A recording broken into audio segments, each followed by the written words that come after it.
प्यारे विद्यार्थियों दोस्तों पंजाबी भाषा ते ਸਾਹਿਤ ਨੂੰ ਪਿਆਰ ਕਰਨ ਵਾਲੇ ਸੱਜਣੋ ਸਾਰਿਆਂ ਨੂੰ ਸਤਿ ਸ਼੍ਰੀ ਅਕਾਲ। ਸੋ ਅੱਜ ਦੇ ਇਸ ਐਪੀਸੋਡ ਦੇ ਵਿੱਚ SSP ਪੰਜਾਬੀ ਵਰਲਡ ਚੈਨਲ ਤੇ ਤੁਹਾਡਾ ਸਾਰਿਆਂ ਦਾ ਸਵਾਗਤ ਹੈ। ਸੋ ਅੱਜ ਆਪਾਂ ਪੰਜਾਬੀ ਸਾਹਿਤ ਦੀ ਇਤਿਹਾਸਕਾਰੀ ਬਾਰੇ ਗੱਲ ਕਰਾਂਗੇ ਜਾਂ ਪੰਜਾਬੀ ਸਾਹਿਤ ਦੇ ਇਤਿਹਾਸ ਦੀ ਕਾਲਵੰਡ ਜਾਂ ਪੰਜਾਬੀ ਸਾਹਿਤ ਦੇ ਇਤਿਹਾਸ ਨੂੰ ਕਿਸ ਤਰ੍ਹਾਂ ਜਿਹੜਾ ਹੈਗਾ ਵਿਦਵਾਨਾਂ ਸੱਜਣਾਂ ਨੇ ਸਮਝਿਆ ਬਾਚਿਆ ਜਾਣਿਆ। ਸੋ ਪੰਜਾਬੀ ਸਾਹਿਤ ਦਾ ਇਤਿਹਾਸ ਉਹਦੀ ਪੰਜਾਬੀ ਸਾਹਿਤ ਦੀ ਇਤਿਹਾਸਕਾਰੀ ਬਾਰੇ ਆਪਾਂ ਮੁੱਢਲੀਆਂ ਗੱਲਾਂ ਕਰਾਂਗੇ। ਤੋ ਕਿਉਂਕਿ ਜਦੋਂ ਅਸੀਂ ਪੰਜਾਬੀ ਸਾਹਿਤ ਨੂੰ ਪੜ੍ਹਨਾ ਹੈ ਜਾਣਨਾ ਹੈ ਤਾਂ ਜ਼ਰੂਰੀ ਹੈ ਕਿ ਕੁਛ ਗੱਲਾਂ ਜਿਹੜੀਆਂ ਹੈਗੀਆਂ ਸਾਡੇ ਜ਼ਿਹਨ ਦੇ ਵਿੱਚ ਸਪਸ਼ਟ ਹੋਣ ਕਿ ਇਤਿਹਾਸਕਾਰੀ ਕਿਸ ਤਰ੍ਹਾਂ ਕੀਤੀ ਜਾਂਦੀ ਹੈ, ਇਤਿਹਾਸਕਾਰੀ ਦੇ ਆਧਾਰ ਕਿਹੜੇ ਨੇ, ਕਿਹੜੀਆਂ ਗੱਲਾਂ ਨੂੰ ਜਿਹੜੇ ਹੈਗਾ ਸਾਡੇ ਸਾਹਿਤ ਦੇ ਇਤਿਹਾਸਕਾਰਾਂ ਨੇ ਆਪਣੀ ਜਿਹੜੀ ਹੈਗੀ ਹੈ ਸੋਚ ਦਾ ਕੇਂਦਰ ਰੱਖਿਆ ਔਰ ਕਿਹੜੇ ਗੱਲਾਂ ਨੂੰ ਆਪਣੇ ਜ਼ਿਹਨ ਦੇ ਵਿੱਚ ਰੱਖ ਕੇ ਉਹਨਾਂ ਸਾਹਿਤ ਦੀ ਇਤਿਹਾਸਕਾਰੀ ਕੀਤੀ। ਸੋ ਉਹਨਾਂ ਬਾਰੇ ਆਪਾਂ ਵਿਚਾਰ ਚਰਚਾ ਕਰਾਂਗੇ। ਹਰ ਵਾਰੀ ਸਾਡੇ ਕੋਲ ਇਸ ਤਰ੍ਹਾਂ ਦੇ ਸਵਾਲ ਆਉਂਦੇ ਆ UGC ਨੈੱਟ ਦੇ ਵਿੱਚ ਵੀ, Punjabi master cadre lecturer cadre ਦੇ ਵਿੱਚ ਵੀ ਜਾਂ ਟੈਟ ਦੇ ਵਿੱਚ ਵੀ ਕਿ ਸਾਹਿਤਕਾਰੀ ਦੇ ਕਿਹੜੇ ਆਧਾਰਾਂ ਨੂੰ ਵਰਤ ਕੇ ਅਲੱਗ-ਅਲੱਗ ਪੰਜਾਬੀ ਸਾਹਿਤ ਦੇ ਜਿਹੜੇ ਹੈਗੇ ਇਤਿਹਾਸਕਾਰਾਂ ਨੇ ਆਪਣੀ ਜਿਹੜੀ ਹੈਗੀਆਂ ਪੁਸਤਕਾਂ ਰਚੀਆਂ ਜਾਂ ਆਪਣਾ ਉਹਨਾਂ ਸਾਹਿਤ ਦੇ ਇਤਿਹਾਸ ਦੇ ਬਾਰੇ 'ਚ ਸਾਨੂੰ ਜਾਣਕਾਰੀ ਦੇਣੀ। ਸੋ ਸਭ ਤੋਂ ਪਹਿਲਾਂ ਤਾਂ ਜਿਹੜੀ ਸਾਡੇ ਕੋਲ ਇਹਦੇ ਕਾਲਵੰਡ ਦੇ ਮੂਲ ਆਧਾਰ ਰਹੇ ਨੇ, ਇੱਕ ਤਾਂ ਹੈਗਾ ਤ੍ਰੈਕਾਲੀ। ਸੋ ਮੈਂ ਕਿਉਂਕਿ ਡਿਟੇਲ ਰੂਪ ਦੇ ਵਿੱਚ ਜਦੋਂ ਅਸੀਂ ਪੁਸਤਕਾਂ ਦਾ ਅਧਿਐਨ ਕਰਦੇ ਹਾਂ ਜਾਂ ਅਸੀਂ ਕਲਾਸਾਂ ਦੇ ਵਿੱਚ ਲੈਕਚਰ ਲਾਉਂਦੇ ਹਾਂ ਤਾਂ ਉਹਦੇ ਵਿੱਚ ਟੀਚਰ ਦੁਆਰਾ ਬਹੁਤ ਵਿਸਥਾਰ 'ਚ ਦੱਸਿਆ ਜਾਂਦਾ, ਪਰ ਮੈਂ ਇਹਨੂੰ ਸੰਖੇਪ ਦੇ ਵਿੱਚ ਕੋਸ਼ਿਸ਼ ਕਰੂੰਗਾ ਦੱਸਣ ਦੀ ਅਤੇ ਨਾਲ ਦੀ ਨਾਲ ਤੁਹਾਡੇ ਕੋਲ ਜਾਣਕਾਰੀ ਜਿਹੜੀ ਹੈਗੀ ਹੈ ਪੂਰੀ ਹੋਵੇ ਔਰ ਜਿਹੜੀ ਹੈਗੀ ਹੈ ਤੁਹਾਡੇ ਕੋਲ ਜਾਣਕਾਰੀ ਜਿਹੜੀ ਕਿ ਸਪਸ਼ਟ ਹੋਵੇ। ਸਭ ਤੋਂ ਪਹਿਲਾਂ ਤਾਂ ਸਾਡੇ ਕੋਲ ਤ੍ਰੈਕਾਲੀ ਕਾਲਵੰਡ ਕੀਤੀ ਮਿਲਦੀ ਹੈ। ਤ੍ਰੈਕਾਲੀ ਕਾਲਵੰਡ ਤੋਂ ਮਤਲਬ ਹੈ ਆਦਿ ਕਾਲ, ਮੱਧ ਕਾਲ, ਆਧੁਨਿਕ ਕਾਲ। ਠੀਕ ਹੈ ਜੀ।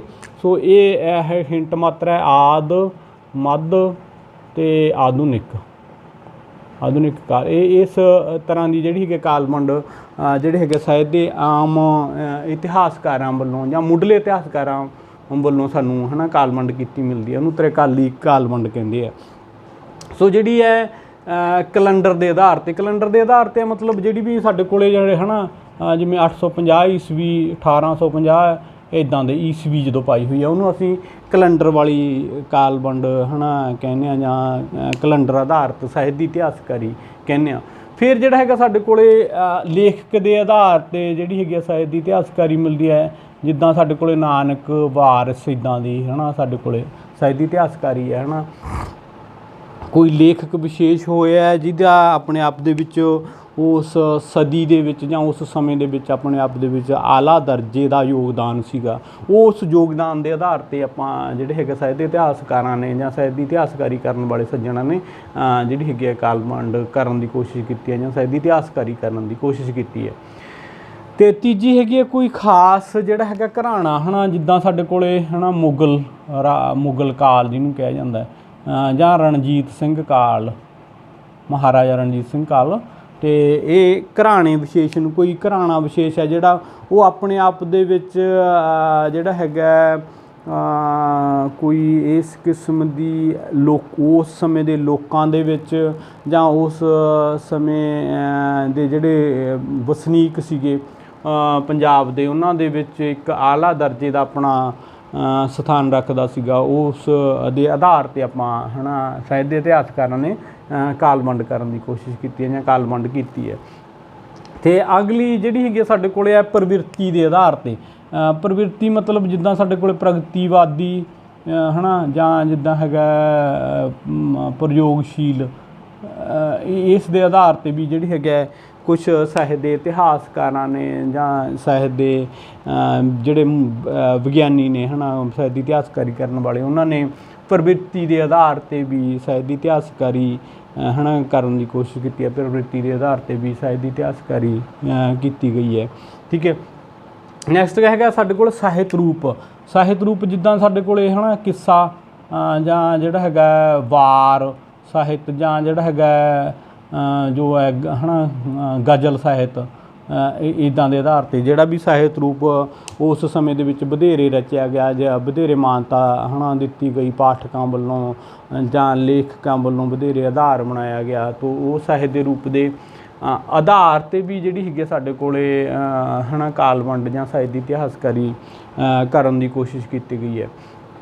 ਠੀਕ ਹੈ ਜੀ। ਉਸ ਤੋਂ ਅਗਲਾ ਜਿਹੜਾ ਹੈਗਾ ਉਪਲਬਧ ਸਾਹਿਤ ਦੇ ਆਧਾਰ 'ਤੇ ਉਪਲਬਧ ਸਾਹਿਤ ਹੈ ਜਿਵੇਂ ਕਿੱਸਾ ਸਾਹਿਤ। ਠੀਕ ਹੈ ਜੀ। ਕਿੱਸਾ ਸਾਹਿਤ ਜਾਂ ਗੁਰਮਤਿ ਸਾਹਿਤ ਜਾਂ ਜਿਹੜਾ ਹੈਗਾ ਸੂਫੀ ਸਾਹਿਤ। ਠੀਕ ਹੈ। ਸੋ ਇਸ ਤਰ੍ਹਾਂ ਦੀ ਵੀ ਇਸ ਚੀਜ਼ ਨੂੰ ਵੀ ਆਧਾਰ ਬਣਾ ਕੇ ਸਾਹਿਤ ਦੀ ਕਾਲ ਵੰਡ ਜਾਂ ਸਾਹਿਤ ਦੀ ਇਤਿਹਾਸਕਾਰੀ ਹੈ ਨਾ ਕੀਤੀ ਗਈ ਹੈ। ਅਤੇ ਅਗਲਾ ਹੈਗਾ ਸਾਡੇ ਕੋਲ ਸਦੀ ਨੂੰ ਆਧਾਰ ਬਣਾ ਕੇ, ਜਿਵੇਂ 19ਵੀਂ 20ਵੀਂ ਹੈ ਨਾ ਸਦੀ, ਇੱਦਾਂ ਦੀ ਵੀ ਹੈ ਨਾ ਸਾਡੇ ਕੋਲ ਇੱਕ ਕਾਲ ਵੰਡ ਕੀਤੀ ਗਈ ਹੈ ਵੀ ਅਸੀਂ ਸਦੀ ਨੂੰ ਆਧਾਰ ਬਣਾ ਕੇ ਵੀ ਹੈ ਨਾ ਕਾਲ ਵੰਡ ਕਰਦੇ ਹਾਂ। ਤੋ ਇਸ ਤਰ੍ਹਾਂ ਸਾਡੇ ਕੋਲ ਇਹ 3-4 ਸਵਾਲਾਂ ਦਾ ਆਪਣੇ ਆਪ ਦੇ ਵਿੱਚ ਇੱਕ ਤਰ੍ਹਾਂ ਦਾ ਜਵਾਬ ਹੈ ਕਿ ਸਾਹਿਤ ਦੀ ਕਾਲ ਵੰਡ ਦੇ ਆਧਾਰ ਕੀ ਹੁੰਦੇ ਨੇ, ਕਿਹੜੇ ਆਧਾਰਾਂ 'ਤੇ ਸਾਹਿਤ ਦੀ ਕਾਲ ਵੰਡ ਕੀਤੀ ਜਾਂਦੀ ਹੈ, ਔਰ ਜਿਹੜੀ ਹੈਗੀ ਆ ਅਲੱਗ-ਅਲੱਗ ਪੰਜਾਬੀ ਸਾਹਿਤ ਦੇ ਜੋ ਇਤਿਹਾਸਕਾਰ ਨੇ ਉਹਨਾਂ ਨੇ ਕਿਹੜੇ ਪ੍ਰਮੁੱਖ ਹੈ ਨਾ ਮਤਲਬ ਆਧਾਰਾਂ ਨੂੰ ਆਪਣੇ ਜ਼ਿਹਨ ਦੇ ਵਿੱਚ ਰੱਖ ਕੇ ਕਾਲ ਵੰਡ ਕੀਤੀ ਹੈ।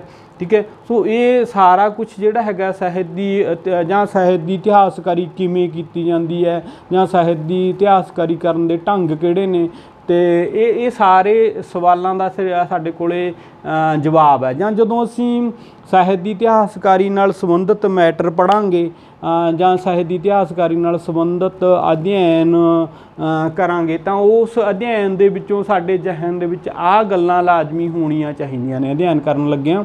ਅਤੇ ਵੰਡ ਜਿਹੜੀ ਹੈਗੀ ਹੈ ਕਿਹੜੇ ਆਧਾਰ 'ਤੇ ਕੀਤੀ ਗਈ ਹੈ, ਕੀ ਕੈਲੰਡਰ ਦੇ ਆਧਾਰ 'ਤੇ ਕੀਤੀ ਗਈ ਹੈ, ਕੀ ਲੇਖਕ ਦੇ ਆਧਾਰ 'ਤੇ, ਘਰਾਣੇ ਦੇ ਆਧਾਰ 'ਤੇ, ਪ੍ਰਵਿਰਤੀ ਦੇ ਆਧਾਰ 'ਤੇ ਜਾਂ ਸਾਹਿਤ ਰੂਪ ਦੇ ਆਧਾਰ 'ਤੇ ਕੀਤੀ ਗਈ ਹੈ ਜਾਂ ਸਦੀ ਮੁਤਾਬਕ ਕੀਤੀ ਗਈ ਹੈ।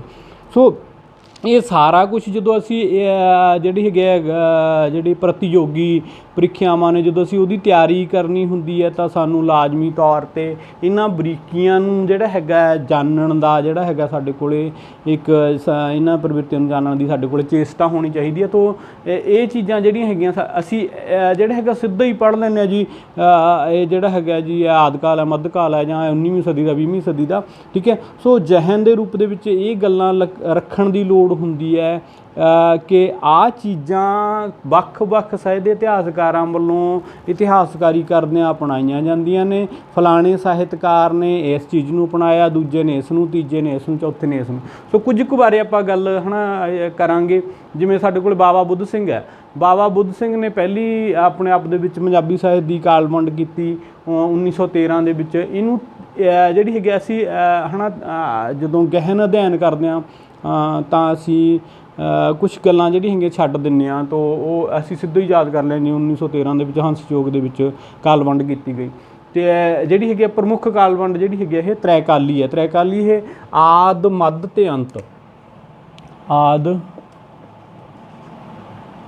ਆਦਕਾਲੀਨ ਪੰਜਾਬੀ ਸਾਹਿਤ। ਠੀਕ ਹੈ ਜੀ। ਫਿਰ ਮੱਧ ਕਾਲੀਨ ਪੰਜਾਬੀ ਸਾਹਿਤ, ਫਿਰ ਆਧੁਨਿਕ ਪੰਜਾਬੀ ਸਾਹਿਤ। ਸੋ ਇਸ ਤਰ੍ਹਾਂ ਦੀ ਇਹ ਕਾਲ ਵੰਡ ਕਰਦਾ ਹੈਗਾ ਬਾਬਾ ਬੁੱਧ ਸਿੰਘ। ਠੀਕ ਹੈ ਜੀ। ਸੋ ਇਹ ਇਸ ਤਰ੍ਹਾਂ ਦੀ ਜਿਹੜੀ ਹੈਗੀ ਕਾਲ ਵੰਡ ਇਹਨਾਂ ਦੁਆਰਾ। ਦੂਜਾ ਜਿਹੜਾ ਹੈਗਾ ਗੋਪਾਲ ਸਿੰਘ ਦਰਦੀ। ਗੋਪਾਲ ਸਿੰਘ ਦਰਦੀ ਜਿਹੜਾ ਹੈਗਾ ਸਾਡੇ ਕੋਲੇ ਆਪਣੇ ਆਪ ਦੇ ਵਿੱਚ ਰਲਗੱਡ ਹੈ ਨਾ ਕਾਲ ਵੰਡ ਕਰਦਾ। ਰਲਗੱਡ ਕਾਲ ਵੰਡ ਤੋਂ ਮਤਲਬ ਹੈ ਇਹਦੀ ਕੈਲੰਡਰ ਵਾਲੀ ਵੀ ਕਾਲ ਵੰਡ ਹੈਗੀ ਹੈ, ਕੈਲੰਡਰ ਨੂੰ ਆਧਾਰ ਵੀ ਬਣਾਉਂਦਾ ਇਹ ਆਪਣੀ ਕਾਲ ਵੰਡ ਕਰਦੇ ਹਾਂ। ਇਹ ਲੇਖਕ ਨੂੰ ਵੀ ਆਧਾਰ ਬਣਾਉਂਦਾ ਹੈ ਅਤੇ ਆਪਣੇ ਆਪ ਦੇ ਵਿੱਚ ਇਹ ਕਿਸੇ ਘਰਾਣੇ ਨੂੰ ਵੀ ਆਧਾਰ ਬਣਾਉਂਦਾ। ਠੀਕ ਹੈ। ਤੋ ਗੋਪਾਲ ਸਿੰਘ ਦਰਦੀ ਦੀ ਜਿਹੜੀ ਹੈਗੀ ਕਾਲ ਵੰਡ 3 ਤਰ੍ਹਾਂ ਦੀ ਹੈ। ਨੈਕਸਟ ਜਿਹੜਾ ਹੈਗਾ ਸਾਡੇ ਕੋਲੇ ਪ੍ਰੋਫੈਸਰ ਮੋਹਨ ਸਿੰਘ ਦੀਵਾਨਾ। ਠੀਕ ਹੈ ਜੀ। ਪ੍ਰੋਫੈਸਰ ਮੋਹਨ ਸਿੰਘ ਦੀਵਾਨਾ ਦੀ ਆਪਣੇ ਆਪ ਦੇ ਵਿੱਚ ਐਨ ਇੰਟਰੋਡਕਸ਼ਨ ਇੰਟਰੋਡਕਸ਼ਨ ਟੂ ਪੰਜਾਬੀ। ਇਹਨੇ ਪਹਿਲਾਂ ਅੰਗਰੇਜ਼ੀ ਦੇ ਵਿੱਚ ਲਿਖਿਆ ਸੀ ਸਾਹਿਤ ਦਾ ਇਤਿਹਾਸ। ਸੋ ਉਹਦੇ ਵਿੱਚ ਕੈਲੰਡਰ ਦੇ ਮੁਤਾਬਕ ਇਹਨੇ ਹੈ ਨਾ ਕਾਲਵੰਡ ਕੀਤੀ, ਕੈਲੰਡਰ ਦੇ ਮੁਤਾਬਕ। ਠੀਕ ਹੈ ਜੀ। ਸੋ ਇਹਨੇ ਕੈਲੰਡਰ ਨੂੰ ਆਧਾਰ ਬਣਾ ਕੇ ਕਾਲਵੰਡ ਕੀਤੀ। ਇਸ ਕਰਕੇ ਇਸ ਦੀ ਕਾਲਵੰਡ ਨੂੰ ਜਿਹੜਾ ਹੈਗਾ ਪੁਖਤਾ ਕਾਲਵੰਡ ਜਾਂ ਬਹੁਤ ਵਿਦਵਾਨ ਸੱਜਣਾਂ ਦੁਆਰਾ, ਸਾਹਿਤ ਦੇ ਇਤਿਹਾਸਕਾਰਾਂ ਦੁਆਰਾ, ਆਲੋਚਕਾਂ ਦੁਆਰਾ ਜਿਹੜਾ ਹੈਗਾ ਵਧੇਰੇ ਸਲਾਹਿਆ ਗਿਆ। ਠੀਕ ਹੈ ਜੀ। ਅਗਲਾ ਜਿਹੜਾ ਸਾਡੇ ਕੋਲ ਹੈਗਾ ਸੁਰਿੰਦਰ ਸਿੰਘ ਕੋਹਲੀ। ਠੀਕ ਹੈ ਜੀ। ਸੁਰਿੰਦਰ ਸਿੰਘ ਕੋਹਲੀ ਜਿਹੜੀ ਹੈਗੀ ਆ ਸਾਡੇ ਕੋਲ ਕਾਵਿ ਧਾਰਾਵਾਂ ਨੂੰ ਆਧਾਰ ਬਣਾ ਕੇ ਹੈ ਨਾ ਕਾਲਵੰਡ ਕਰਦਾ, ਆਧਾਰ ਮੰਨ ਕੇ। ਠੀਕ ਹੈ। ਕਾਵਿ ਧਾਰਾਵਾਂ ਜਿਹੜੀਆਂ ਹੈਗੀਆਂ ਸਾਡੇ ਕੋਲ ਜਿਹੜੀਆਂ ਹੈਗੀਆਂ ਇਹਨੇ ਜਿਹੜੀ ਹੈਗੀ ਅਲੱਗ-ਅਲੱਗ ਸੰਸਥਾਵਾਂ ਵਾਸਤੇ ਆਪਣੇ ਆਪ ਦੇ ਵਿੱਚ ਸਾਹਿਤ ਦੇ ਇਤਿਹਾਸ ਲਿਖੇ, ਚਾਹੇ ਉਹ ਹੈ ਨਾ ਯੂਨੀਵਰਸਿਟੀ ਲਈ ਲਿਖਿਆ ਹੈ ਨਾ, ਪੰਜਾਬ ਯੂਨੀਵਰਸਿਟੀ ਲਈ ਲਿਖਿਆ ਸਾਹਿਤ ਦਾ ਇਤਿਹਾਸ ਹੋਵੇ, ਜਾਂ ਹੋਰਨਾਂ ਜਿਹੜੀਆਂ ਹੈਗੀਆਂ ਸੰਸਥਾਵਾਂ ਲਈ ਲਿਖਿਆ ਇਤਿਹਾਸ ਹੋਵੇ। ਸੋ ਇਹਨੇ ਜਿਹੜੀ ਹੈਗੀਆਂ ਕਾਵਿ ਧਾਰਾਵਾਂ ਨੂੰ ਆਧਾਰ ਬਣਾ ਕੇ ਜਿਹੜੀ ਹੈਗੇ ਸਾਹਿਤ ਦੀ ਇਤਿਹਾਸਕਾਰੀ ਕਰਨ ਦੀ ਕੋਸ਼ਿਸ਼ ਕੀਤੀ ਹੈ। ਪੰਜਵਾਂ ਹੈਗਾ ਸਾਡੇ ਕੋਲੇ ਬਨਾਰਸੀ ਦਾਸ ਜੈਨ। ਠੀਕ ਹੈ। ਇਹਨੇ ਧਰਮ ਨੂੰ ਆਧਾਰ ਬਣਾ ਕੇ ਕਾਲਵੰਡ ਕੀਤੀ ਹੈ ਨਾ, ਜਾਂ ਧਰਮ ਨੂੰ ਆਧਾਰ ਬਣਾ ਕੇ ਸਾਹਿਤ ਦੀ ਇਤਿਹਾਸਕਾਰੀ ਕੀਤੀ ਹੈ, ਜਿੱਦਾਂ ਹਿੰਦੂ ਸਾਹਿਤ ਹੈ ਨਾ, ਮੁਸਲਮਾਨ ਜਾਂ ਈਸਾਈ ਸਾਹਿਤ ਹੈ ਨਾ। ਸੋ ਇਸ ਤਰ੍ਹਾਂ ਦੀ ਜਿਹੜੀ ਹੈਗੀ ਹੈ ਬਨਾਰਸੀ ਦਾਸ ਜੈਨ ਦੀ ਹੈ ਨਾ ਕਾਲਵੰਡ ਹੈ ਸਾਡੇ ਕੋਲ। ਸੋ ਇਹ ਜਿਹੜੇ ਹੈਗੇ ਪੰਜ ਹੈ। ਸੋ ਅਗਲਾ ਜਿਹੜਾ ਹੈਗਾ ਸਾਡੇ ਕੋਲ ਮਤਲਬ ਪਿਆਰਾ ਸਿੰਘ ਭੋਗਲ ਵੀ ਜਿਹੜਾ ਹੈਗਾ ਸਾਹਿਤਕ ਸੰਸਥਾਵਾਂ ਵਾਸਤੇ, ਜਾਂ ਜਿਹੜੀਆਂ ਵੀ ਯੂਨੀਵਰਸਿਟੀ ਦੇ ਅਦਾਰੇ ਨੇ, ਜਾਂ ਜਿਹੜਾ ਭਾਸ਼ਾ ਵਿਭਾਗ ਹੈ, ਜਾਂ ਇਹਨਾਂ ਦੇ ਉਹਨਾਂ ਵਾਸਤੇ ਹੈ ਨਾ ਕਰਦਾ ਰਿਹਾ। ਪਿਆਰਾ ਸਿੰਘ ਭੋਗਲ। ਠੀਕ ਹੈ। ਪਿਆਰਾ ਸਿੰਘ ਭੋਗਲ ਵੀ ਜਿਹੜਾ ਹੈਗਾ ਮਤਲਬ ਸਾਡੇ ਕੋਲ ਇਹਨੇ ਸਚਿੱਤਰ ਜਿਹਨੂੰ ਕਹਿੰਦੇ ਆ ਨਾ, ਸਚਿੱਤਰ ਪੰਜਾਬੀ ਸਾਹਿਤ, ਇਹਨੇ ਜਿਹੜੀ ਹੈਗੀ ਚਿੱਤਰਕਾਰੀ ਨੂੰ ਆਧਾਰ ਬਣਾ ਕੇ ਪੰਜਾਬੀ ਸਾਹਿਤ ਦੀ ਇਤਿਹਾਸਕਾਰੀ। ਪਰ ਇਸ ਦੇ ਨਾਲ ਇਹਦੇ 'ਤੇ ਆਰੋਪ ਵੀ ਲੱਗਦੇ ਰਹੇ ਵੀ ਇਸ ਨੇ ਜਿਹੜੀ ਹੈਗੇ ਗੈਰ ਸਾਹਿਤਕ ਜਿਹੜੀਆਂ ਮਤਲਬ ਜਿਹੜੇ ਸਬੂਤ ਨੇ ਉਹਨਾਂ ਦੇ ਆਧਾਰ 'ਤੇ ਸਾਹਿਤ ਦੀ ਇਤਿਹਾਸਕਾਰੀ ਕੀਤੀ। ਸੋ ਉਹ ਜਿਹੜੀ ਹੈਗੀ ਆਪਣੇ ਆਪ ਦੇ ਵਿੱਚ ਕਿਤੇ ਨਾ ਕਿਤੇ ਸਾਡੇ ਕੋਲ ਆਲੋਚਨਾ ਦਾ ਆਧਾਰ ਵੀ ਬਣੀ ਬਾਕੀ ਆਲੋਚਕਾਂ ਵਾਸਤੇ ਜਾਂ ਚਿੰਤਕਾਂ ਲਈ। ਠੀਕ ਹੈ ਜੀ। ਅਤੇ ਜਿਹੜਾ ਹੈਗਾ ਸਾਡੇ ਕੋਲ ਅਗਲਾ ਹੈਗਾ ਹੀਰਾ ਸਿੰਘ ਦਰਦ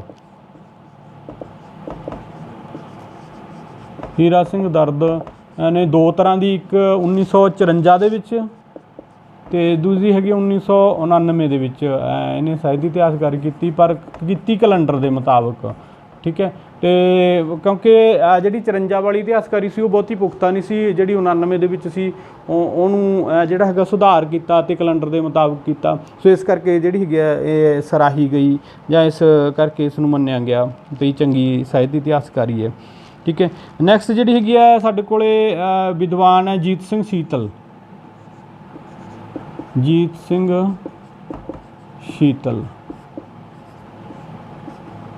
ਸਾਹਿਤਕ ਹਲਕਿਆਂ ਵਾਸਤੇ, ਕਿਉਂਕਿ ਬੰਦਾ ਆਪ ਅਕਾਦਮਿਸ਼ੀਅਨ ਸੀਗਾ, ਆਪ ਪੜ੍ਹਾਉਂਦਾ ਸੀ ਯੂਨੀਵਰਸਿਟੀ ਦੇ ਜਿਹੜੇ ਹੈਗਾ ਮਤਲਬ ਪੰਜਾਬੀ ਵਿਭਾਗ ਦੇ ਵਿੱਚ ਜਿਹੜਾ ਹੈਗਾ ਮੁਖੀ ਵਜੋਂ ਵੀ ਸੇਵਾਵਾਂ ਨਿਭਾਈਆਂ, ਜਾਂ ਹੋਰ ਵੱਡੇ ਰੁਤਬਿਆਂ 'ਤੇ ਰਹੇ।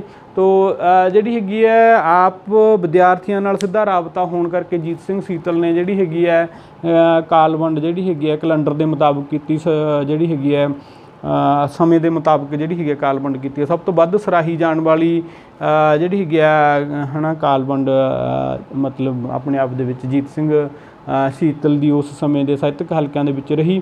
ਪਰ ਨਾਲ ਦੀ ਨਾਲ ਕੁਝ ਕੁ ਜਿਹੜੀਆਂ ਹੈਗੀਆਂ ਘਾਟਾਂ ਰਹੀਆਂ, ਜਿਵੇਂ ਗੁਰੂ ਨਾਨਕ ਕਾਲ ਵੀ ਇਹਨਾਂ ਨੇ ਕਹਿਤਾ ਹੈ ਨਾ ਪੰਜਾਬੀ ਸਾਹਿਤ ਦੇ ਵਿੱਚ ਸਦੀਆਂ ਤੋਂ ਹਟ ਕੇ ਜਾਂ ਕੈਲੰਡਰ ਤੋਂ ਹਟ ਕੇ। ਠੀਕ ਹੈ। ਜਾਂ ਜਿਹੜਾ ਹੈਗਾ ਇਸ ਨੂੰ ਆਧੁਨਿਕ ਸਾਹਿਤ ਵੀ ਜਿਹੜਾ ਹੈਗਾ ਕਹਿ ਦਿੱਤਾ ਗਿਆ, ਪਰ ਉੱਥੇ ਵੀ ਹੈ ਨਾ ਉਹ ਮਤਲਬ ਸਮਾਂ ਜਾਂ ਉਹ ਕਾਲ ਜਾਂ ਉਹ ਮਿਤੀਆਂ ਜਿਹੜੀਆਂ ਹੈਗੀਆਂ ਸਾਡੇ ਕੋਲ ਲਿਖੀਆਂ ਮਿਲਦੀਆਂ ਨੇ। ਅਤੇ ਕਿਤੇ ਨਾ ਕਿਤੇ ਜਿਹੜਾ ਹੈਗਾ ਭਾਵੇਂ ਥੋੜ੍ਹੀਆਂ ਬਹੁਤੀਆਂ ਕਮਜ਼ੋਰੀਆਂ ਸੀ, ਪਰ ਸਭ ਤੋਂ ਵੱਧ ਜਿਹੜੀ ਹੈਗੀ ਸਲਾਹੀ ਗਈ ਅਜੀਤ ਸਿੰਘ ਸੀਤਲ ਦੀ ਹੈ ਨਾ ਕਾਲਵੰਡ ਹੈ। ਉਸ ਤੋਂ ਬਾਅਦ ਅਗਲਾ ਆਉਂਦਾ ਹੈ ਕਿਰਪਾਲ ਸਿੰਘ ਕਸੇਲ।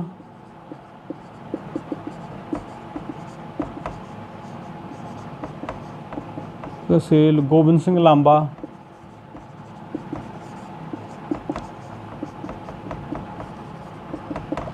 ਹੈ ਨਾ, ਇਹਨਾਂ ਜਾਂ ਡਾਕਟਰ ਪਰਮਿੰਦਰ ਸਿੰਘ, ਇਹਨਾਂ ਨੇ ਜਿਹੜੀ ਹੈਗੀ ਹੈ ਸਾਹਿਤ ਦੀ, ਠੀਕ ਹੈ ਜੀ, ਇਹਨਾਂ ਨੇ ਸਾਹਿਤ ਦੀ ਕਾਲਵੰਡ ਜਾਂ ਸਾਹਿਤ ਦੀ ਇਤਿਹਾਸਕਾਰੀ ਕਰਦਿਆਂ ਜਿਹੜਾ ਹੈਗਾ ਸਾਰੀਆਂ ਚੀਜ਼ਾਂ ਨੂੰ, ਕਾਲ ਨੂੰ, ਸਮੇਂ ਨੂੰ, ਘਰਾਣੇ ਨੂੰ, ਅਤੇ ਜਿਹੜਾ ਹੈਗਾ ਆਪਣੇ ਆਪ ਦੇ ਵਿੱਚ ਵਿਅਕਤੀ ਵਿਸ਼ੇਸ਼ ਨੂੰ ਆਧਾਰ ਬਣਾ ਕੇ ਜਿਹੜੀ ਹੈਗੀ ਆ ਸਾਡੇ ਕੋਲ ਕਾਲਵੰਡ ਕੀਤੀ ਹੈ। ਸੋ ਇਸ ਕਰਕੇ ਜਿਹੜੀ ਹੈਗੀ ਆ ਸਾਡੇ ਕੋਲ ਕਿਰਪਾਲ ਸਿੰਘ ਕਸੇਲ ਹੋਣਾ ਦੀ ਜਿਹੜੀ ਹੈਗੀ ਆ ਪੁਸਤਕ ਦੇ ਵਿੱਚ ਜੋ ਕਾਲਵੰਡ ਕੀਤੀ ਹੈ, ਉਹਨਾਂ ਦੇ ਵਿੱਚ ਸਾਰੀ ਆਧਾਰ ਨੇ, ਕਾਲ ਨੂੰ ਵੀ ਆਧਾਰ ਬਣਾਇਆ ਗਿਆ ਕਿਤੇ ਨਾ ਕਿਤੇ, ਘਰਾਣੇ ਨੂੰ ਵੀ, ਅਤੇ ਜਿਹੜਾ ਹੈਗਾ ਆਪਣੇ ਆਪ ਦੇ ਵਿੱਚ ਵਿਅਕਤੀ ਵਿਸ਼ੇਸ਼ ਨੂੰ। ਵਿਅਕਤੀ ਵਿਸ਼ੇਸ਼ ਤੋਂ ਮਤਲਬ ਜਿਵੇਂ ਗੁਰੂ ਨਾਨਕ ਦੇਵ ਜੀ, ਠੀਕ ਹੈ ਜੀ, ਘਰਾਣੇ ਤੋਂ ਮਤਲਬ ਮੁਗਲ ਕਾਲ, ਸਮੇਂ ਤੋਂ ਮਤਲਬ 1939-40 ਜਾਂ ਜਿੱਦਾਂ ਦਾ ਵੀ, ਠੀਕ ਹੈ। ਸੋ ਹੈ ਨਾ, ਸੋ ਇਹ ਸਾਰੇ ਆਧਾਰ ਕਿਰਪਾਲ ਸਿੰਘ ਕਸੇਲ ਦੀ ਜਿਹੜੀ ਹੈਗੀ ਸਾਹਿਤ ਦੀ ਇਤਿਹਾਸਕਾਰੀ ਕਰਦਿਆਂ ਕਾਲਵੰਡ ਦੇ ਆਧਾਰ ਰਹੇ ਨੇ। ਤੋ ਇਹਨਾਂ ਨੂੰ ਵੀ ਜਿਹੜਾ ਹੈਗਾ ਜਾਣਨਾ ਜਾਂ ਸਮਝਣਾ ਆਪਣੇ ਆਪ ਦੇ ਵਿੱਚ ਜ਼ਰੂਰੀ ਸੀਗਾ ਕਿ ਕਿਹੜੇ ਸਾਹਿਤ ਦੇ ਇਤਿਹਾਸਕਾਰ ਨੇ ਸਾਹਿਤ ਦੀ ਇਤਿਹਾਸਕਾਰੀ ਕਰਦਿਆਂ ਜੋ ਕਾਲਵੰਡ ਲਈ ਆਧਾਰ ਮੰਨਿਆ ਗਿਆ ਹੈਗਾ, ਕਿਹੜੇ ਆਧਾਰ ਨੂੰ ਅਪਣਾਇਆ ਔਰ ਜਾਂ ਕਿਹੜੇ ਆਧਾਰਾਂ ਨੂੰ ਅਪਣਾਇਆ, ਅਤੇ ਉਹਨਾਂ ਦੀ ਕਾਲਵੰਡ ਆਪਣੇ ਆਪ ਦੇ ਵਿੱਚ ਪੁਖਤਾ ਕਿਵੇਂ ਹੈ, ਦੂਜਿਆਂ ਨਾਲੋਂ ਅਲੱਗ ਕਿਵੇਂ ਹੈ, ਉਹਨਾਂ ਦੀ ਵਿਸ਼ੇਸ਼ਤਾ ਕੀ ਹੈ। ਸੋ ਇਹ ਸਾਰਾ ਕੁਛ ਪੰਜਾਬੀ ਸਾਹਿਤ ਦੇ ਪਾਠਕਾਂ ਜਾਂ ਤਿਆਰੀ ਕਰਨ ਵਾਲੇ ਉਮੀਦਵਾਰਾਂ ਨੂੰ, ਚਾਹੇ ਉਹ ਮਾਸਟਰ ਕੇਡਰ UGC ਜਾਂ ਲੈਕਚਰਾਰ ਦੀ ਤਿਆਰੀ ਕਰਦੇ ਹੋਣ, ਟੈਟ ਦੀ ਤਿਆਰੀ ਕਰਦੇ ਹੋਣ, ਜਾਂ ਕਿਸੇ ਹੋਰ ਵੀ ਜਿਹੜੇ ਹੈਗੇ ਆਪਣੇ ਆਪ ਦੇ ਵਿੱਚ ਜਿਹੜਾ ਕੰਪੀਟੀਸ਼ਨ ਦੀ ਤਿਆਰੀ ਕਰਦੇ ਹੁਣ, ਉਹਨਾਂ ਲਈ ਜ਼ਰੂਰੀ ਹੈ। ਤੋ ਇਸ ਕਰਕੇ ਜਿਹੜੀ ਹੈਗੀ ਕਿਰਪਾਲ ਕਸੇਲ ਦੀ ਜਿਹੜੀ ਕਿਤਾਬ ਹੈ ਸਾਹਿਤ ਦੀ ਉਤਪਤੀ ਅਤੇ ਵਿਕਾਸ, ਉਹਦੇ ਵਿੱਚ ਕਾਲਵੰਡ ਇੱਦਾਂ ਦੀ ਕੀਤੀ ਮਿਲਦੀ ਹੈ। ਅਤੇ ਇਸ ਦੇ ਨਾਲ ਹੀ ਇੱਥੇ ਇਹ ਗੱਲ ਵਰਣਨਯੋਗ ਹੈ ਕਿ ਪਿਆਰੇ ਦੋਸਤੋ, ਕਿ ਵੱਖ-ਵੱਖ ਸੰਸਥਾਵਾਂ ਦੇ ਵਿੱਚ ਬੈਠੇ ਪ੍ਰੋਫੈਸਰਾਂ ਨੇ, ਲੇਖਕਾਂ ਨੇ, ਜਾਂ ਉੱਚ ਅਹੁਦਿਆਂ 'ਤੇ ਕੰਮ ਕਰਦੇ ਲੋਕਾਂ ਨੇ ਵੀ ਸਾਹਿਤ ਦੀ ਇਤਿਹਾਸਕਾਰੀ ਕਰਨ ਦੀ ਕੋਸ਼ਿਸ਼ ਕੀਤੀ ਹੈ। ਸੋ ਉਹਨਾਂ ਦੀ ਸਾਹਿਤ ਦੀ ਇਤਿਹਾਸਕਾਰੀ ਦੇ ਆਧਾਰ ਆਪਣੇ ਆਪ ਦੇ ਵਿੱਚ ਜੋ ਵੀ ਮੈਂ ਗਣਵਾਏ ਹੈ, ਕਿਤੇ ਨਾ ਕਿਤੇ ਉਹ ਉਸ ਕਿਸਮ ਦੇ ਆਧਾਰ ਰਿਹਾ, ਚਾਹੇ ਵਿਅਕਤੀ ਵਿਸ਼ੇਸ਼ ਰਿਹਾ ਹੋਵੇ, ਕਾਲ ਵਿਸ਼ੇਸ਼ ਰਿਹਾ ਹੋਵੇ, ਸਦੀ ਵਿਸ਼ੇਸ਼ ਰਹੀ ਹੋਵੇ, ਸਾਹਿਤਕ ਰੂਪ ਜਿਹੜੇ ਹੈਗੇ ਪੈਦਾ ਹੋਏ, ਉਹਨਾਂ ਦੇ ਆਧਾਰ 'ਤੇ ਜਿਹੜੀ ਹੈਗੀ ਕਾਲਵੰਡ ਕੀਤੀ ਹੋਵੇ। ਇਹ ਸਾਰੀ ਕਾਲਵੰਡ ਦੇ ਆਧਾਰ ਆਪਣੇ ਆਪ ਦੇ ਵਿੱਚ ਸਾਰੇ ਹੈ ਨਾ ਰਹੇ ਨੇ। ਇਹਦੇ ਨਾਲ ਹੀ ਜਿਹੜਾ ਹੈਗਾ, ਕਿਉਂਕਿ ਜਿਹੜੀ ਖੋਜ ਹੈ ਉਹ ਵਧੇਰੇ ਕਰਕੇ ਹੁਣ ਆਧੁਨਿਕ ਕਾਲ 'ਤੇ ਕੇਂਦਰਿਤ ਹੋਈ ਹੈ। ਸੋ ਆਧੁਨਿਕ ਕਾਲ ਦੇ ਵਿੱਚ ਜਿਹੜੀ ਹੈਗੀ ਹੈ ਪ੍ਰਵਿਰਤੀ ਮੂਲਕ ਅਧਿਐਨ ਜ਼ਿਆਦਾ ਹੈ, ਪ੍ਰਵਿਰਤੀਆਂ ਦੇ ਆਧਾਰ 'ਤੇ ਜਿਹੜੀ ਹੈਗੀ ਸਾਹਿਤ ਦੀ ਕਾਲਵੰਡ ਕੀਤੀ ਜਾ ਰਹੀ ਹੈ। ਸੋ ਵੱਖ-ਵੱਖ ਜਿੱਦਾਂ ਦੇ ਪ੍ਰਗਤੀਵਾਦੀ ਸਾਹਿਤ ਹੈ ਨਾ, ਯਥਾਰਥਵਾਦੀ ਸਾਹਿਤ, ਜਾਂ ਜਿਹੜੇ ਹੈਗਾ ਪ੍ਰਯੋਗਵਾਦੀ ਸਾਹਿਤ, ਜਾਂ ਜਿਹੜੀ ਹੈਗੀ ਹੈ ਸਾਡੇ ਕੋਲ ਜਿਹੜਾ ਹੈ ਨਾ ਪ੍ਰਵਾਸੀ ਪੰਜਾਬੀ ਸਾਹਿਤ, ਠੀਕ ਹੈ, ਜਾਂ ਵਿਗਿਆਨਕ ਜਾਂ ਮਨੋਵਿਗਿਆਨਕ ਸਾਹਿਤ, ਇੱਦਾਂ ਦੀਆਂ ਜਿਹੜੀਆਂ ਪ੍ਰਵਿਰਤੀਆਂ ਸਾਹਿਤ ਦੇ ਵਿੱਚ, ਆਧੁਨਿਕ ਸਾਹਿਤ ਦੇ ਵਿੱਚ ਉੱਭਰ ਕੇ ਆਈਆਂ ਨੇ। ਅਜੋਕੇ ਜਿਹੜੇ ਆਧੁਨਿਕ ਸਾਹਿਤ ਦੀ ਇਤਿਹਾਸਕਾਰੀ ਕਰਨ ਵਾਲੇ ਲੋਕ ਨੇ, ਇਹਨਾਂ ਪ੍ਰਵਿਰਤੀਆਂ ਨੂੰ ਆਧਾਰ ਬਣਾ ਕੇ ਸਾਹਿਤ ਦੀ ਇਤਿਹਾਸਕਾਰੀ ਕਰ ਰਹੇ ਆ। ਸੋ ਇਹ ਵੀ ਜਿਹੜੀ ਹੈਗੀਆਂ ਸਾਡੇ ਕੋਲ ਸਮਝਣਾ ਜ਼ਰੂਰੀ ਹੈ ਕਿ ਅਜੋਕੇ ਸਮੇਂ ਦੇ ਵਿੱਚ ਅਸੀਂ ਜਿਹੜੀ ਹੈਗੀ ਹੈ ਬਹੁਤਾ ਧਰਮਾਂ ਦੀ ਗ੍ਰਿਫਤ ਦੇ ਵਿੱਚ ਨਹੀਂ ਹੈਗੇ, ਕਿਸੇ ਘਰਾਣੇ ਦੀ ਵਿਸ਼ੇਸ਼ ਦੀ ਗ੍ਰਿਫਤ ਦੇ ਵਿੱਚ ਨਹੀਂ ਹੈਗੇ, ਜਾਂ ਅਸੀਂ ਕਹਿ ਲਈਏ ਕਿ ਹੁਣ ਜਿਹੜਾ ਹੈਗਾ ਸਾਡੇ ਕੋਲ ਹੈ ਨਾ ਇੱਕ ਖਾਸ ਕਿਸਮ ਦਾ ਸਾਹਿਤ ਜਿਹੜਾ ਬਹੁ ਵਿਧਾਵਾਂ ਦੇ ਵਿੱਚ ਰਚਿਆ ਜਾ ਰਿਹਾ, ਕਿਸੇ ਖਾਸ ਸਾਹਿਤਕ ਰੂਪ ਦਾ ਜਿਹੜਾ ਹੈਗਾ ਮਤਲਬ ਸਾਡੇ ਕੋਲ ਅਸੀਂ ਇਸ ਤਰ੍ਹਾਂ ਦਾ ਹਵਾਲਾ ਨਹੀਂ ਦੇ ਸਕਦੇ ਕਿ ਇਹ ਸਾਹਿਤ ਵਧੇਰੇ ਪੈਦਾ ਹੋ ਰਿਹਾ, ਕਿਉਂਕਿ ਅਜੋਕੇ ਕਾਲ ਦੇ ਵਿੱਚ ਜਾਂ ਆਧੁਨਿਕ ਕਾਲ ਦੇ ਵਿੱਚ ਕਵਿਤਾ ਵੀ ਪੈਦਾ ਹੋ ਰਹੀ ਹੈ, ਜੋ ਆਧੁਨਿਕ ਕਾਲ ਦੇ ਵਿੱਚ ਜਿਹੜੀ ਹੈਗੀ ਹੈ ਕਹਾਣੀ ਵੀ ਪੈਦਾ ਹੋ ਰਹੀ ਹੈ, ਨਾਵਲ ਵੀ ਲਿਖਿਆ ਜਾ ਰਿਹਾ ਹੈ, ਗੀਤ ਗਜ਼ਲਾਂ ਜਾਂ ਨਵੇਂ ਸਾਹਿਤ ਰੂਪ ਹਾਈਕੂ ਵਰਗੇ ਜਿਹੜੇ ਹੈਗੇ ਆ ਸਾਡੇ ਕੋਲ ਆ ਚੁੱਕੇ ਆ। ਸੋ ਉਹ ਸਾਰੇ ਜਿਹੜੇ ਹੈਗੇ ਆ ਆਪਣੇ ਆਪ ਦੇ ਵਿੱਚ ਸਾਹਿਤ ਰੂਪ ਕਿਸੇ ਨਾ ਕਿਸੇ ਪ੍ਰਵਿਰਤੀ ਨੂੰ, ਕਿਸੇ ਨਾ ਕਿਸੇ ਸੋਚ ਨੂੰ, ਕਿਸੇ ਨਾ ਕਿਸੇ ਵਿਚਾਰਧਾਰਾ ਨੂੰ ਜਿਹੜੇ ਹੈਗੇ ਆ ਦਰਸਾਉਂਦੇ ਆ। ਇਸ ਕਰਕੇ ਵਧੇਰੇ ਆਧੁਨਿਕ ਸਾਹਿਤ ਦੇ ਜਿਹੜੇ ਇਤਿਹਾਸ ਨੇ ਉਹ ਵਧੇਰੇ ਕਰਕੇ ਪ੍ਰਵਿਰਤੀ ਕੇਂਦਰਿਤ ਜਾਂ ਸਾਡੇ ਮਨੋਵਿਗਿਆਨ ਨੂੰ ਜਿਹੜੇ ਹੈਗਾ ਕੇਂਦਰ ਦੇ ਵਿੱਚ ਰੱਖ ਕੇ ਜਿਹੜੀਆਂ ਪ੍ਰਵਿਰਤੀਆਂ, ਜਿਹੜੀਆਂ ਸੋਚਾਂ ਉੱਭਰਦੀਆਂ ਨੇ ਉਹਨਾਂ ਨੂੰ ਕੇਂਦਰ ਵਿੱਚ ਰੱਖ ਕੇ ਲਿਖੇ ਜਾ ਰਹੇ ਨੇ। ਤੋ ਆਧੁਨਿਕ ਸਾਹਿਤ ਦੇ ਵਿੱਚ ਅਸੀਂ ਇਸ ਕਿਸਮ ਦੀਆਂ ਜਿਹੜੀਆਂ ਹੈਗੀਆਂ ਪੰਜਾਬੀ ਸਾਹਿਤ ਦੀ ਇਤਿਹਾਸਕਾਰੀ ਦੀਆਂ ਪ੍ਰਵਿਰਤੀਆਂ ਜਾਂ ਉਹਦੀ ਸਾਹਿਤ ਦੀ ਇਤਿਹਾਸਕਾਰੀ ਕਰਨ ਦੇ ਆਧਾਰ ਜਾਂ ਉਹਨਾਂ ਦਾ ਸਰੂਪ ਉੱਦਾਂ ਦਾ ਅਸੀਂ ਵੇਖ ਸਕਦੇ ਹਾਂ। ਠੀਕ ਹੈ, ਇਸ ਦੇ ਨਾਲ ਇੱਕ ਜਿਹੜੀ ਹੈਗੀ ਹੈ ਵੀ ਆਪਣੇ ਆਪ ਦੇ ਵਿੱਚ ਕਿਤੇ ਨਾ ਕਿਤੇ ਭਾਵੇਂ ਸੰਸਥਾਵਾਂ ਵੱਲੋਂ ਜਿਹੜਾ ਹੈਗਾ ਸਾਹਿਤ ਦੀ ਇਤਿਹਾਸਕਾਰੀ ਕਰਨ ਦਾ ਰੁਝਾਨ ਜਿਹੜਾ ਹੈਗਾ ਘਟਦਾ ਜਾ ਰਿਹਾ ਹੈ, ਇਹ ਵੀ ਕਿਤੇ ਨਾ ਕਿਤੇ ਪੰਜਾਬੀ ਸਾਹਿਤ ਦੀ ਇਤਿਹਾਸਕਾਰੀ ਲਈ ਇੱਕ ਅਸੀਂ ਕਹਿ ਸਕਦੇ ਹਾਂ ਬਹੁਤਾ ਸ਼ੁਭ ਚਿੰਨ੍ਹ ਨਹੀਂ ਹੈਗਾ। ਤੋ ਵਿਅਕਤੀਗਤ ਪੱਧਰ 'ਤੇ ਜਿਹੜੀ ਹੈਗੀ ਆ ਸਾਹਿਤ ਦੀ ਇਤਿਹਾਸਕਾਰੀ ਕੀਤੀ ਜਾ ਰਹੀ ਹੈ। ਹਾਲਾਂਕਿ ਕਿਤੇ ਨਾ ਕਿਤੇ ਯਤਨ ਹੋ ਰਹੇ ਨੇ ਸੰਯੁਕਤ ਸਾਹਿਤ ਦੀ ਇਤਿਹਾਸਕਾਰੀ ਕੀਤੀ ਜਾਵੇ। ਪਾਕਿਸਤਾਨੀ ਪ੍ਰਵਾਸੀ ਜਾਂ ਜਿਹੜੇ ਵੀ ਪੱਛਮੀ ਮੁਲਕਾਂ ਦੇ ਵਿੱਚ ਸਾਡੇ ਪੰਜਾਬੀ ਵੱਸਦੇ ਹੈ, ਠੀਕ ਹੈ, ਉਹਨਾਂ ਸਾਰਿਆਂ ਵੱਲੋਂ ਜਿਹੜਾ ਰਚਿਆ ਜਾਂਦਾ ਸਾਹਿਤ ਹੈ ਇੱਕ ਕਿਸੇ ਖਾਸ ਪਲੇਟਫਾਰਮ 'ਤੇ ਆ ਜਾਵੇ ਅਤੇ ਉਸ ਕਿਸਮ ਦੇ ਸਾਹਿਤ ਦੀ ਇਤਿਹਾਸਕਾਰੀ ਹੋਵੇ। ਠੀਕ ਹੈ, ਤੋ ਉਹ ਯਤਨ ਜਾਰੀ ਨੇ ਸੰਯੁਕਤ ਪੰਜਾਬੀ ਸਾਹਿਤ ਦੀ ਇਤਿਹਾਸਕਾਰੀ ਦੇ, ਪਰ ਨਾਲ ਦੀ ਨਾਲ ਕਿਉਂਕਿ ਕੋਈ ਸੰਸਥਾ ਜਿਹੜੀ ਹੈਗੀ ਆ ਬਹੁਤੀ ਜ਼ਿਆਦਾ ਜਿਹੜੀ ਹੈਗੀ ਆ ਇਸ ਕਿਸਮ ਦੀ ਸਿਰਦਰਦੀ ਨਹੀਂ ਲੈ ਰਹੀ। ਹਾਲਾਂਕਿ ਬੜੀਆਂ ਵੱਡੀਆਂ ਜਿਹੜੀਆਂ ਹੈਗੀਆਂ ਸਾਹਿਤਕ ਕਾਨਫਰੰਸਾਂ ਵੀ ਹੋ ਜਾਂਦੀਆਂ ਨੇ, ਵੈਬੀਨਾਰ ਵੀ ਅੱਜ ਕੱਲ੍ਹ ਚੱਲ ਰਹੇ ਨੇ, ਪਰ ਕਿਤੇ ਨਾ ਕਿਤੇ ਜਿਹੜੀ ਹੈਗੀ ਹੈ ਇਹ ਸਾਨੂੰ ਘਾਟ ਰੜਕੂਗੀ ਕਿ ਜਿਹੜੀ ਹੈਗੀ ਹੈ ਸਾਹਿਤ ਦੀ ਇਤਿਹਾਸਕਾਰੀ ਕਰਨ ਦਾ ਜਿਹੜਾ ਹੈਗਾ ਜਿੰਮਾ ਜਿਹੜੀਆਂ ਹੈਗੀਆਂ ਵੱਡੀਆਂ ਸੰਸਥਾਵਾਂ ਜਾਂ ਜ਼ਿੰਮੇਵਾਰ ਸੰਸਥਾਵਾਂ ਛੱਡਦੀਆਂ ਜਾ ਰਹੀਆਂ ਨੇ। ਵਿਅਕਤੀਗਤ ਪੱਧਰ 'ਤੇ ਜਿਹੜੀ ਹੈਗੀ ਸਾਹਿਤ ਦੀ ਇਤਿਹਾਸਕਾਰੀ ਹੋ ਰਹੀ ਹੈ। ਸੋ ਵਿਅਕਤੀਗਤ ਪੱਧਰ 'ਤੇ ਜੋ ਸਾਹਿਤ ਦੀ ਇਤਿਹਾਸਕਾਰੀ ਹੋ ਰਹੀ ਹੈ ਉੱਥੇ ਕਿਤੇ ਨਾ ਕਿਤੇ ਜਿਹੜੀ ਹੈਗੀ ਹੈ ਸਾਹਿਤਕ ਸੋਚ ਜ਼ਰੂਰ ਗੈਰ ਹਾਜ਼ਰ ਰਹੂਗੀ।